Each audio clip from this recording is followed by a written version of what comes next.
Usually when I have a lot of thoughts, I tend to jump on YouTube and dump them because Like my style? Hit the subscribe button so you don't miss any at future 27, videos. I barely have anybody to share those with. Sometimes it's frustrating because with all the people I've met and connections I've made, you'd think that there would be more, people out there that are keen on connecting on that level, but there aren't as many as you'd think. So a lot of moments in reflection do get spent alone. And so do a lot of celebrations. Sometimes you think, growing up especially, that family and friendship is what's supposed to be at the core of everything. And it seems like it is at times, but in other moments, you find kind of a disparity that almost can't be filled, that can't be bridged. And that's not necessarily from failed expectations.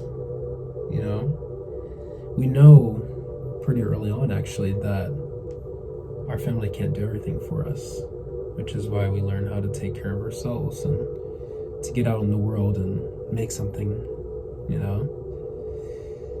But when we finally do, who's there to celebrate with us? Sometimes almost nobody. Maybe a couple people, some aunts, a couple of friends. But the people that you hoped would be happy for you, that would congratulate you or share with that positive feeling that you are carrying, it's interesting. Sometimes they're nowhere to be found in those moments. You finish these projects that you've been working on for so long, and people tell you that, when you finish that, I'll be the first person to do XYZ, I'll make sure that you're able to do this as a result. And when push comes to shove, many of those promises aren't followed through. They're not kept. And it's strange, especially as a person that really appreciates, that sense of following through and being there, presence. So how can you, process those emotions if the people that you hoped to process them with aren't even there? It's kind of a conundrum, isn't it? As you're left to your own devices to sort it all out. It's strange. And it's happened to me. It's almost inevitable that it's going to happen to all of us, but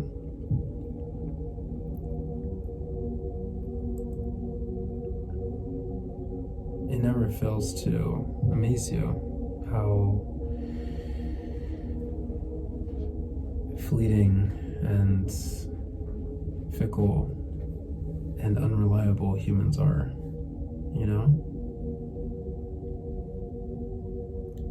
From an emotional level,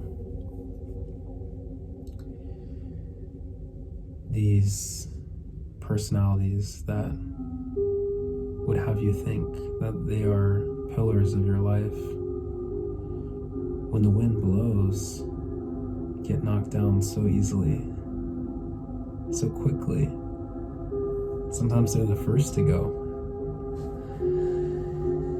And you're left holding yourself up. But the thing is, it's not like you haven't been there for them. No, you've made it a priority to show them what a structure, a support system should look like. To be there when they are at their low, to congratulate them when they're at their best, and everything in between, to follow up with them, to make sure that they're sound, body and mind. It could extend to your friends, but also your family, your siblings, your parents. Sometimes we end up giving more to them than they give to us. And there's nothing wrong with, some slight imbalances. But when the nature of the relationship is essentially one way, what is there to do? Who are you supposed to relish in the beauty of life with? A spouse? Maybe. But how hard is it to find one now? In this world, And maybe it was always difficult, but it feels more impossible now than I think it ever was. People are lost, especially in a world where it's so easy to be found. Isn't that weird? They're consumed by the ability to be accessible and thus render themselves inaccessible. So I've learned to understand that part of it is circumstantial, but I don't give too much leniency in that department, because you can see the people that really yearn to be something and to connect, that they always find a way, and they don't make excuses like everyone else does. Silence is something that is so common in such a busy and chaotic world. Why is that? Well, the buzz, the hum, the echo, the chatter, all this talking that you hear, the empty words that are often laced with vanity and fantasy,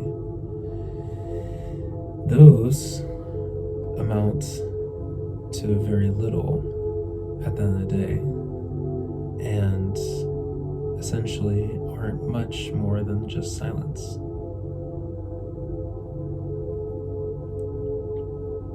You'd be better off, in many cases, being in silence.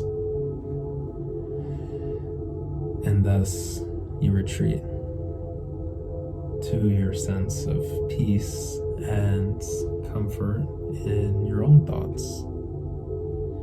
Because that's a place that is supportive and validative. You find assurance in those deep parts of your mind that you rarely are able to receive from others. Although you attempt to provide that into the spaces that you navigate and grace, you know that to receive it is a gift that is rarely received on this world. And thus you do realize in some way that you are a gift. Because the smiles that you create, those genuine feelings that are invoked from the very few that appreciate you, are worth more than you could ever put your mouth on. Anything that you could say, you can't describe that kind of feeling. To feel valuable, to feel needed, certainly to feel wanted. So it's life. It's something that you have to learn to accept in some ways and also learn to reject in others. You could become that which you feel bothered by, or you could decide to remain true to yourself. You know, you don't have to condone this way of living, this behavior, but at least you recognize that it is a part of the human nature to be complacent, to be self-reliant, self-concerned, and to be self-absorbed. So if you are able to come to terms with that, there will be a lot of relief, for sure. I think I've found some by talking to you. I don't know who you are. At least I probably don't, watching this. But it gives me some sense of peace knowing that there's somebody out there that is hopefully gaining something by my espousal, if that's a word. My espouse? I don't know. What I'm putting out. My output. And I'm trying to,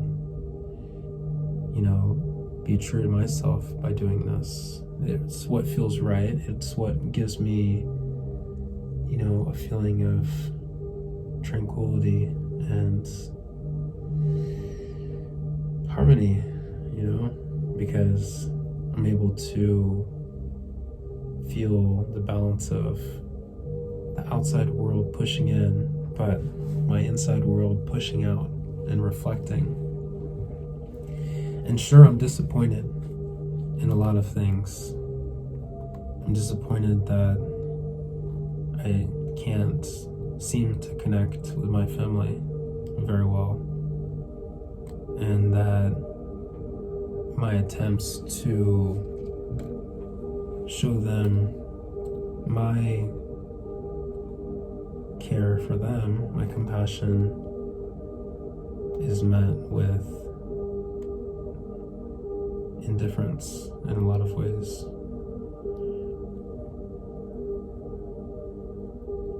Same with many friends. I feel like I've made promises and I've followed through. I've become the person that I wanted to be, and that was somebody that could be counted on, and I feel that I have in many ways achieved that. But I don't know why it's so hard for others to do that, to be who they say they are, who they want to be. It's not about reaching your potential, it's about the effort, it's about trying, heading down the path that you wanted to head down and sticking with it, you know? There's no perfection. There's no absolute. There's just you and your principle. And to me, that means more than anything. You know, those positive impositions onto the world, those feelings of value. To see people wear those and live by them is something I have so much respect for. But it's very rare anymore that I see it.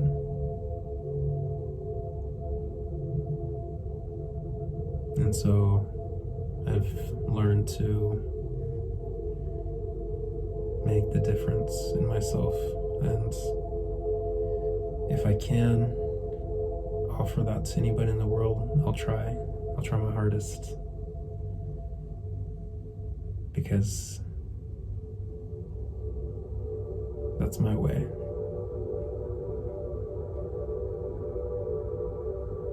And I don't plan on changing.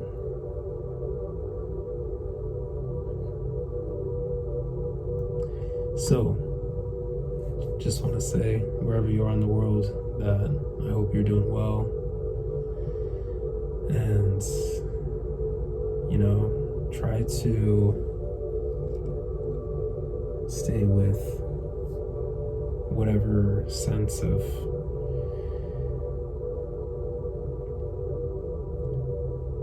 self. How can we say that? Whatever sense of self, yeah, that's probably the best way. Stick with your sense of self. Know what you stand for. Know what you want in the world. Know what you want in yourself. Don't change unless it's time to move, time to grow, time to evolve. Don't allow yourself to be so whimsical. Somebody that's so, movable and malleable to how people think and how people react and how other humans live their life. You have to live your own life. You have to provide for yourself. If nobody, is able to provide for you, then that's okay. But it means that you might have to fight a little harder to create what you want to see and to feel in this life. So hopefully that's helpful in some way, and peace.